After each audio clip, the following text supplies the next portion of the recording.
नमस्कार दोस्तों। जो लास्ट वीडियो था उसमें हम लोगों ने 3 फेज एसी सर्किट का इंट्रोडक्शन क्या होता है, सिंगल फेज और 3 फेज में मेरिट क्या है उसका, 3 फेज का। 3 फेज एसी सर्किट के अंदर वोल्टेज इंड्यूस होता है, उसका वेव फॉर्म क्या होता है, उसके जो वोल्टेज इक्वेशन है वो क्या होंगे, और उसका डायग्राम, फेजर डायग्राम भी हम लोगों ने देखा था। और साथ साथ ये भी देखे थे कि अगर जो बैलेंस कंडीशन में है तो इन तीनों का सम जीरो कैसे होता है, इंस्टेंटेनियस इक्वेशन को लेकर चले या फिर हमने यहाँ पर का आरएमएस वैल्यू को लेकर चला जाए या फिर फेजर डायग्राम के हेल्प से देखा जाए। तीनों केसों में हमने देखा था कि जब बैलेंस कंडीशन में आपका सिस्टम है तो आपका जो टोटल वोल्टेज होगा वो जीरो होगा। ठीक है, तो नेक्स्ट टॉपिक आपका है वो है interconnection of 3 phase AC circuit. इसके अंदर हमें दो कनेक्शन को पढ़ना है, एक आपका स्टार कनेक्शन और दूसरा है आपका डेल्टा कनेक्शन। तो सबसे पहले हम स्टार्ट करते हैं स्टार कनेक्शन। तो स्टार कनेक्शन के हमें पता है कि इसमें 3 जो वाइंडिंग्स हैं उनको हम स्टार फॉर्म में कनेक्ट करेंगे। और ये स्टार फॉर्म में कनेक्ट कैसे होता है पहले इसको मैं डिस्कस कर लेता हूँ। तो सबसे पहले अगर जो हम 3 वाइंडिंग को लेते हैं तो इसका मान लीजिए ये आपका स्टार्टिंग एंड है और ये स्टार्टिंग आपका पॉइंट है और ये आपका फिनिश आपका पॉइंट है। तो 3 वाइंडिंग को इस तरीके से हम लेकर और सबके स्टार्टिंग या तो किसी सबकी हम स्टार्टिंग ले लें या फिर हम सबका फिनिश पॉइंट ले लें और इनको हम आपस में अगर इस तरह से कॉमन अगर जो फिनिश पॉइंट को कनेक्ट कर दें और ये जो बाकी जो स्टार्टिंग आपके जो पॉइंट्स हैं वो उससे आपका सप्लाई आगे इस तरीके से जाएगी। तो ये आपका जो कनेक्शन है उसको हम स्टार कनेक्शन कहेंगे। यहाँ पे 3 वाइंडिंग जिसमें आपका पहला वाइंडिंग आपका ये रहा, दूसरा वाइंडिंग है, तीसरा वाइंडिंग है। तीनों में नंबर्स ऑफ टर्न्स सेम है, भले आपको यहाँ पे अलग दिख रहा हो लेकिन एक्चुअल में इसमें तीनों में नंबर्स ऑफ टर्न्स सेम है। और साथ ही साथ इसके जो इसके अंदर जो वोल्टेज इंड्यूस होंगे वो भी आपके सेम होंगे। तो इस वाइंडिंग के अंदर जो वोल्टेज इंड्यूस होंगे उसको हम फेज वोल्टेज कहा जाएगा। और 2 लाइनों के बीच में अगर जो हमारा वोल्टेज होगा उसको हम लाइन वोल्टेज कहेंगे। तो यहाँ पे दिख रहा है कि एक लाइन आपका यहाँ पे, इसे मान लीजिए हम आर, इसको हमने वाई एंड इसको बी हम दे देते हैं। ठीक है ना। तो ये आर वाई बी आपकी जो लाइंस हैं जो इनसे जो प्रोड्यूस आपका जो वोल्टेज है उनको आगे कैरी कर रही है ले जाने के लिए लोड की तरफ। ठीक है, यहाँ पे जो इंड्यूस वोल्टेज होगा और हाँ यहाँ पे देखिए ये तीनों का ये न्यूट्रल पॉइंट है।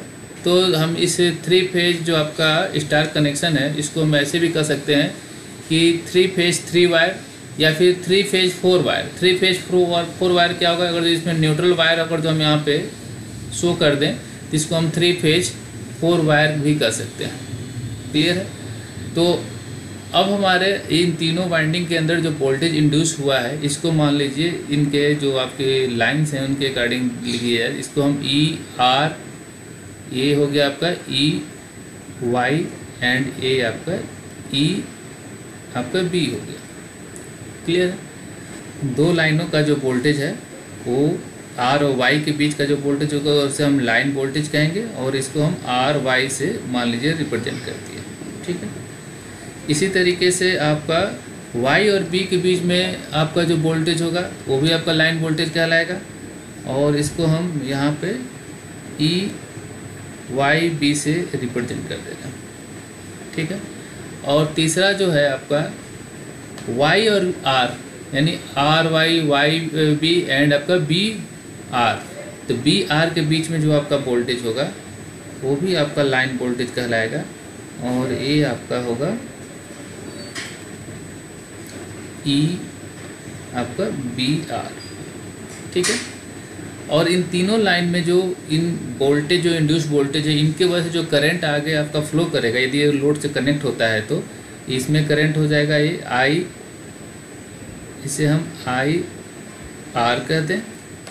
इसके अंदर जो करंट फ्लो करेगा उसे हम आई वाई एंड इसके अंदर जो करंट आपका फ्लो करेगा उसे हम आई बी से रिप्रेजेंट कर देते हैं। तो स्टार कनेक्शन में हमें सबसे ज़्यादा ध्यान देने वाली ये जो है कि हमें स्टार कनेक्शन में सबसे पहले इनका सर्किट डायग्राम ड्रा करना पड़ेगा, जैसे कि हमने ड्रा कर दिया है। देन इस सर्किट डायग्राम के हेल्प से हमें फेजर डायग्राम ड्रा करना है। फेजर डायग्राम ड्रा करने के बाद से हमें यहाँ पे दिख रहा है कि ये फेज वोल्टेज जो है, तीनों के अंदर जो फेज वोल्टेज है इनका, और यहाँ पे जो लाइन वोल्टेज है इनके बीच में क्या रिलेशन आएगा।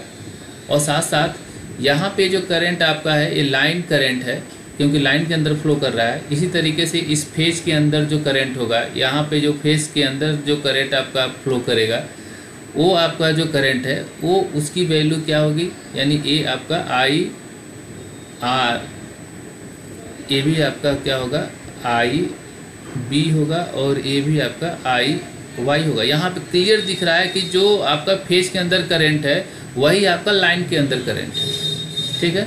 यहाँ भी जो फेज के अंदर आपका आई वाई है वही आपका लाइन के अंदर करंट हो रहा है, और ये आपका जो इसमें भी आपका आई बी है वो आपका इस वाले में भी आपका लाइन के अंदर भी आपका आई बी ही है।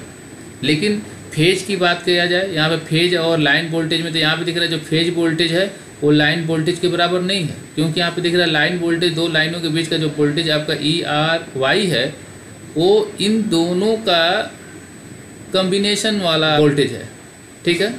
तो हम देखते हैं कि इसका सबसे पहले फेजर डायग्राम क्या होगा। तो सबसे पहले फेजर डायग्राम ड्रा करेंगे, और यहाँ पे साफ साफ दिख रहा है कि ये जो ई आर है ये आपका इसकी डायरेक्शन इधर होगा, ई वाई की भी आपका डायरेक्शन का मतलब ये आपका पॉजिटिव टर्मिनल होगा, ये निगेटिव टर्मिनल होगा। इसके लिए ए आपका निगेटिव होगा, ए पॉजिटिव होगा, तभी तो आपका करंट ही डायरेक्शन में जा रहा है। सबसे पहले हमें फेजर डायग्राम ड्रा करना है इसका, और फेजर डायग्राम में हम स्टार्ट करेंगे। तो यहाँ पे हम इनका इक्वेशन जो E R E Y and E B है अगर लिखा जाए इंस्टेंटेनियस इक्वेशन, तो ये आपका ई आर की जो वैल्यू है वो क्या है आपका, तो ये है आपका ई मैक्सिमम साइन ओमेगा टी। दूसरा होगा आपका ई वाई, उसकी वैल्यू क्या हो जाएगी, ई maximum sine omega T minus 120 degree. And आपका जो तीसरा है आपका ई बी, इसका जो इसका जो इंस्टेंटेनियस इक्वेशन होगा वो हो जाएगा ई maximum sine omega T minus 240 degree, या फिर इसी को हम ई maximum sine omega T plus 120 degree भी कर सकते हैं, ठीक है। ये तीन इक्वेशन जो ये आपका E R E Y and E B है, इनका ये इक्वेशन हो गया। एक इक्वेशन को लिखने के बाद हम इसका फेजर डायग्राम ड्रा करेंगे। तो सबसे पहले हम ई आर का फेजर डायग्राम ड्रा करते हैं, इसको रेफरेंस लेके चल रहे हैं। तो सपोज करते हैं कि ये आपका ई आर का जो डायरेक्शन है इधर है, ई आर, ठीक है। अब ई वाई जो होगा, ई वाई इससे 120 डिग्री आपका इधर आपका लैग कर रहा है, और दूसरा जो है इससे दिख रहा है 240 डिग्री, यानी आपका ई आर से आपका ई बी 240 डिग्री आपका लैग कर रहा है। तो इससे 240 कहीं इधर आपका होगा, ये आ गया आपका ई बी की, क्लियर। तो जब ये तीनों का फेजर डायग्राम ड्रा कर लेंगे, देन तब आपका आता है कि हम how to find line voltage diagram, ठीक है ना। तो अभी जो लाइन वोल्टेज है उसका फेजर डायग्राम हम कैसे ड्रा करेंगे, तो उसके लिए हम जो भी आपका सर्किट है उसमें KCL अप्लाई करेंगे, ठीक है। तो यहाँ पे ई आर वाई की हमें फेजर डायग्राम ड्रा करना है।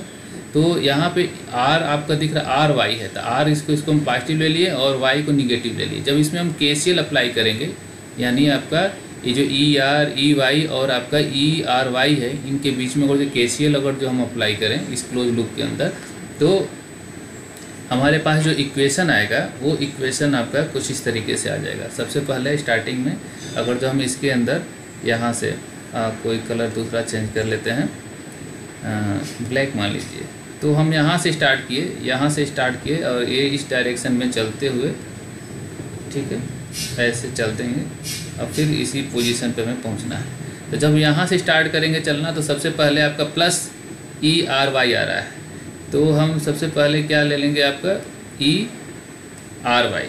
तो ये आपका आ गया ई आर वाई पॉजिटिव में, ठीक है। फिर इस डायरेक्शन में हम नीचे चलते हुए जब यहाँ पे आए और यहाँ से जब इस डायरेक्शन में जा रहे हैं, सबसे पहले पॉजिटिव वाले पे एंटर कर रहे हैं, तो जगह प्लस EY, और फिर हम आगे बढ़े तो या जब यहाँ पे हम जा रहे हैं तो यहाँ निगेटिव में सबसे पहले एंटर कर रहे हैं, तो यहाँ जगह माइनस आपका ER, अगेन इसी पॉइंट पे चले गए तो क्लोज लूप आपका कंप्लीट हो गया, नहीं इक्वल टू 0। क्लियर है। तो हमें फाइंड करना था ERY की वैल्यू क्या होगी। तो ERY यहाँ पे दिख रहा है कि ये डिफरेंस है आपका ER एंड EY का, ठीक है ना, और ये यहाँ पे फेजर आपका डिफरेंस है। इसको और भी हम चाहें तो ऐसे भी लिखा जा सकता है कि ER plus of minus of EY। इससे फ़ायदा क्या होगा कि देखिए ER हमारा पॉजिटिव में है, जहाँ पे हमें दिख रहा है कि ER यहाँ पे पॉजिटिव में है, और A आपका क्या था, EY है, यहाँ पे मैंने लिखा नहीं था। और दूसरा हमारा इसमें क्या चाहिए, EY निगेटिव में। निगेटिव में कब होगा, तो जब इस EY को 180 डिग्री अगर जो हम शिफ्ट कर दें तो ये जो इधर आएगा तो ये क्या हो जाएगा, माइनस ऑफ EY हो जाएगा। क्लियर है। अब इन दोनों का जो सम होगा, यहाँ पे दिख रहा है इन दोनों का जो सम है वही आपका क्या है, ERY की वैल्यू है। तो ERY की वैल्यू क्या होगी, इन दोनों का सम होगा। तो इसको सम कैसे हम करेंगे, तो ER के टॉप से EY के अकॉर्डिंग इसके पैरेलल एक लाइन ड्रा करेंगे। तो हम एक इधर इस तरीके से एक इसके पैरेलल लाइन ड्रा करते हैं। क्लियर है।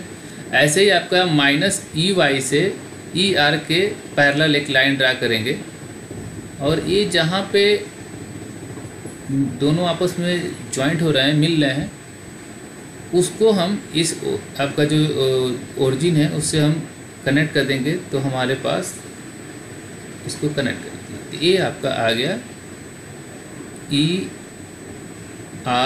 की वैल्यू। क्लियर है।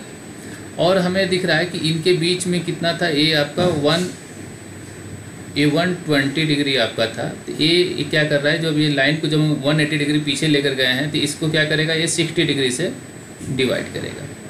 ठीक है। तो अगर ये 60 डिग्री है तो ये यहाँ भी आपका 60 डिग्री ही आपका बनेगा। तो यहाँ एक पैरेललोग्राम आपका बनते हुए दिख रहा है। तो पैरेललोग्राम का हमें फार्मूला पता है, और इसके अकॉर्डिंग हम क्या करेंगे, फाइंड कर लेंगे आपका ERY जो आपका है, इसकी वैल्यू हम फाइंड कर लेंगे मैग्नीट्यूड के फॉर्म में। ठीक है ना। तो magnitude of ERY equal to क्या हो जाएगा, तो ये हो जाएगा आपका अंडर रूट ऑफ ER का होल स्क्वायर प्लस EY का whole square plus 2EREY cos 60 degree. Clear है। अब इसको हम सिंप्लीफाई करेंगे, तो इसको सिंप्लीफाई करेंगे तो यहाँ से आपका, और हाँ मैं इससे पहले आपको थोड़ा सा ये भी बता दूं कि ये तीनों के तीनों जो का ER, EY और EB हैं, ये दिख रहा है कि आपका जैसे EY है, EB है, और इससे पहले ऊपर जो हमारा ER था, ये फेज वोल्टेज है। हमें बताया था कि इस नंबर्स ऑफ टर्न सेम होने की वजह से जो भी वोल्टेज इसमें इंड्यूस होगा उनकी मैग्नीट्यूड सबकी सेम होगी, यानी फेज वोल्टेज सारे सेम होंगे मैग्नीट्यूड के फॉर्म में। तो हम लिख सकते हैं यहाँ पे कि then ER equal to EY equal to EB, और एक क्या है, तो ये सारे के सारे क्या है, फेज वोल्टेज हैं। इसको हम EP से रिप्रेजेंट कर रहे हैं। क्लियर। अब क्या इससे फ़ायदा होगा, कि इससे फ़ायदा ये होगा कि हम यदि इसमें इसकी वैल्यू को पुट कर दिया जाए, जो आपका ERY है जो है, उसकी वैल्यू क्या आ जाएगी, तो under root of EP square plus 2EP into 1/2, और इसको जब सॉल्व कर लेंगे तो ये हो जाएगा 3 टाइम्स ऑफ EP स्क्वायर का रूट। तो इसको सॉल्व करेंगे तो ये हो जाएगा आपका √3 ऑफ EP, क्योंकि EP स्क्वायर है तो बाहर आ गया तो EP हो गया। क्लियर है। ये हमने फाइंड किया किसको लेकर, ERY की वैल्यू निकल गई। इसी तरीके से अब हम EYV की वैल्यू फाइंड करेंगे। तो EYV की वैल्यू फाइंड करने के लिए अगेन हमें अब इसके लिए यहाँ पे ई वाई बी क्या है, तो ए आपका ई वाई बी, तो वाई आपका प्लस हो गया और बी आपका निगेटिव हो गया। अगेन अब हम क्या करेंगे, यहाँ से चलना स्टार्ट करेंगे इस डायरेक्शन में, फिर इस डायरेक्शन में, फिर आपका इस डायरेक्शन में होते हुए फिर आपका वापस इसी पोजीशन पे आ जाना है। ठीक है, तो यानी इस डायरेक्शन में हमें KVL अप्लाई करना है। जब इसमें KVL अप्लाई करेंगे तो हमारे पास क्या आ जाएगा, हमारे पास इसके लिए भी वो इक्वेशन आ जाएगा और इससे हमें पता चलेगा कि हमारा जो इसका जो फेजर डायग्राम होगा वो कैसे ड्रा होगा। ठीक है ना, तो हम चलिए KVL अप्लाई इसमें करें और यहाँ से स्टार्ट करते हैं। यहाँ से स्टार्ट किए तो अगेन आपका पॉजिटिव टर्मिनल पहले आ रहा है, तो ये हो गया ई वाई बी। देन जब यहाँ पे होते हुए जब यहाँ पे इंटर किए तो ये हो रहा है प्लस ई बी। देन यहाँ पे जब इस डायरेक्शन में आ रहे हैं तीसरे वाले आपका ये जो वाला दूसरा वाला जो आपका कॉइल है वहाँ पे हम जा रहे हैं, तो यहाँ हो गया minus E Y equal to 0।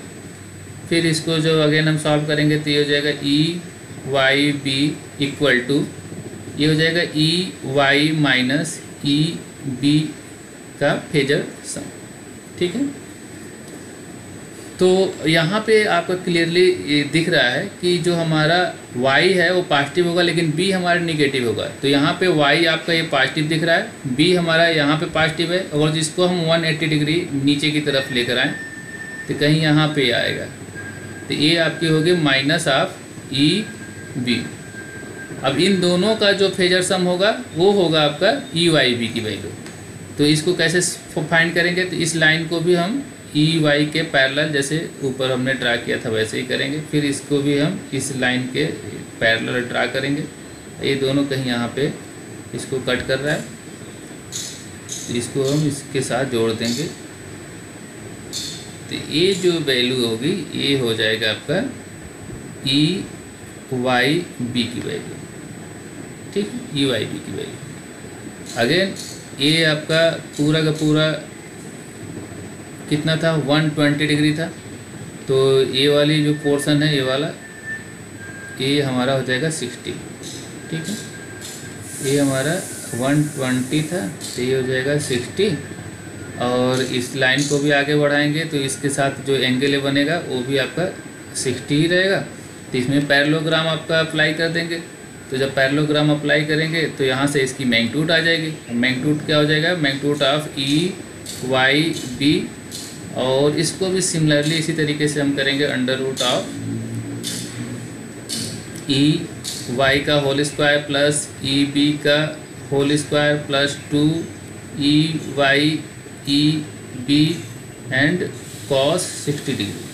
ठीक है, तो यहाँ से हमारा इसकी जो फाइनल जो आपका ये वैल्यू है ए हो जाएगा अंडर रूट ऑफ, अगेन हम ये वाली पुट कर देंगे कि we know that E R E Y and E B are phase voltage and we can say it E P. So जो हमारा रिजल्टेंट इसकी वैल्यू आ जाएगी वो हो जाएगा under root of 3 of E P. ठीक है, सिमिलरली अगर जो हम तीसरे वाले के लिए देखा जाए, यानी तीसरा वाला क्या आपका बचा, ई आपका ई बी आर।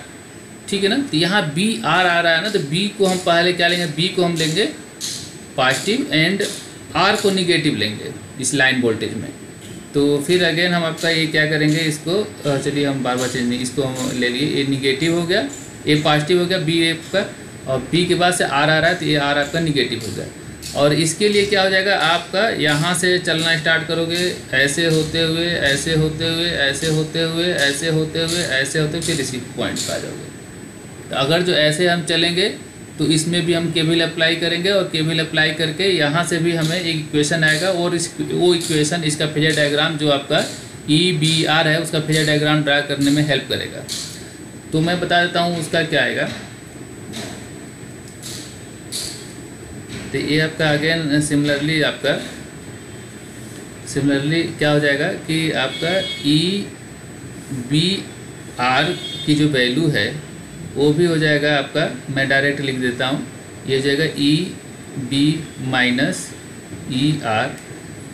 यहाँ पे बी पॉजिटिव आर निगेटिव है, तो इसके हेल्प से हमें क्या फाइंड कर लेना होगा, इसके हेल्प से हमें इसका फेजर डायग्राम, तो दिख रहा है बी पॉजिटिव है, आर निगेटिव है। तो आर निगेटिव कब होगा? जब इसको 180 डिग्री इधर हम शिफ्ट कर दें, तो ये हो गया माइनस ऑफ ई आर। और फिर हम इसके साथ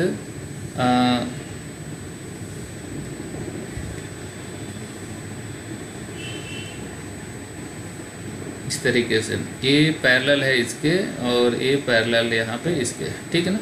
तो इसको हम कनेक्ट कर देते हैं ओरिजिन से, तो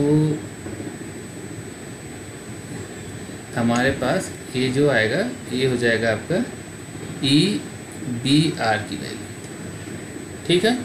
और ये भी आपका पूरा ये वाला कितना ये वाला 60 डिग्री होगा, क्योंकि ये पूरी यहाँ से यहाँ तक, इसमें भी यहाँ से यहाँ तक कितना होगा, ये 120 डिग्री इसका भी होगा और इसका हाफ हो गया तो 60 डिग्री है। और यहाँ पे दिख रहा है कि ये भी आपका 60 डिग्री होगा। तो पैरेललोग्राम यहाँ पे भी फिर अप्लाई करेंगे, तो पैरेललोग्राम अप्लाई करेंगे तो हमारे पास इसकी मैग्नीट्यूड आ जाएगी। And again magnitude of E B are equal to under root of E B का whole square plus E R का whole square plus 2 E B E R cos 60 degree.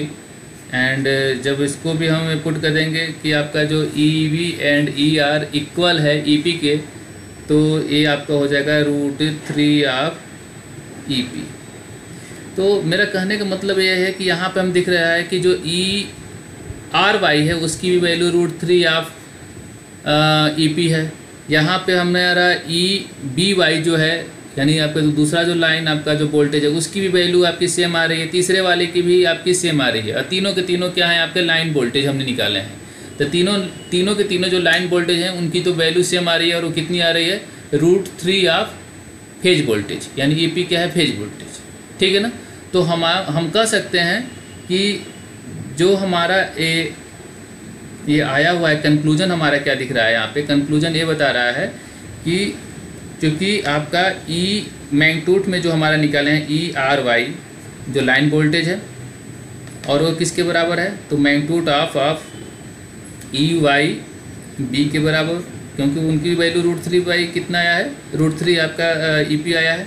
और तीसरा जो है ई आपका बी आर, इन सब की वैल्यू कितनी आ रही है? ये आ रही है √3 ऑफ ई पी आ रही है, ठीक है ना। और ये सारे के सारे ये क्या हैं? ये सारे के सारे क्या? Line voltage. तो हम इसको क्या लिख सकते हैं? ई एल लिखा जा सकता है। तो यानी स्टार कनेक्शन के अंदर जो लाइन आपका ये जो लाइन वोल्टेज है वो फेज वोल्टेज के साथ क्या रिलेशन बना रहा है? तो लाइन वोल्टेज √3 या फेज वोल्टेज। तो हम लिखा जा सकता है यहाँ पे देन लाइन वोल्टेज, यानी क्या है आपका ई एल, वो क्या है? √3 ऑफ फेज वोल्टेज, ठीक है, यानी आपका ई पी। या फिर इसको फिर से हम ऐसे लिखा जाए कि E L equal to √3 of E, ठीक है। तो ये आपका रिलेशन आ गया स्टार डेल्टा कनेक्शन के लिए लाइन वोल्टेज एंड आपका फेज वोल्टेज के साथ। और ये जो फेजर डायग्राम हमारा है, फेजर डायग्राम में यहाँ सर्किट डायग्राम देख लीजिए। सर्किट डायग्राम से हमें साफ साफ पता चल रहा है कि जो फेज करंट है, ये जो फेज करंट है वही आपका लाइन करंट है, जो फेज करंट है वही लाइन करंट है, ठीक है। तो यानी स्टार कनेक्शन के अंदर जो फेज करंट होगा वही आपका लाइन करंट होगा। तो यहाँ पे हम नीचे जो कंक्लूजन हमारा आ रहा है उसमें हम ये लिख सकते हैं, यहाँ पे जैसे कि वोल्टेज के लिए लिखा गया है ऐसे लाइन के लिए लिखा जाएगा। और ये आपका क्या लिखेंगे यहाँ पे? लाइन करंट, यानी आपका लाइन करंट को आई एल से रिप्रेजेंट कर दिया जाए, इक्वल टू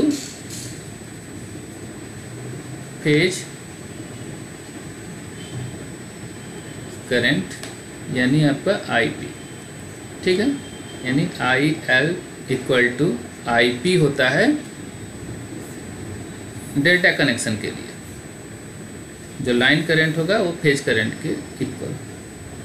यहाँ तक हमें इसको एक्सप्लेन कर देंगे तो हमारा पूरा हो गया स्टार कनेक्शन ऑफ 3 फेज। ठीक है, अब इसी तरीके से है आपका डेल्टा कनेक्शन ऑफ 3 फेज, और उसमें हम बताएंगे कि इन दोनों के लिए पावर इक्वेशन कैसे डिराइव करेंगे। क्लियर है? तो नेक्स्ट हमारा वीडियो रहेगा डेल्टा कनेक्शन ऑफ 3 फेज।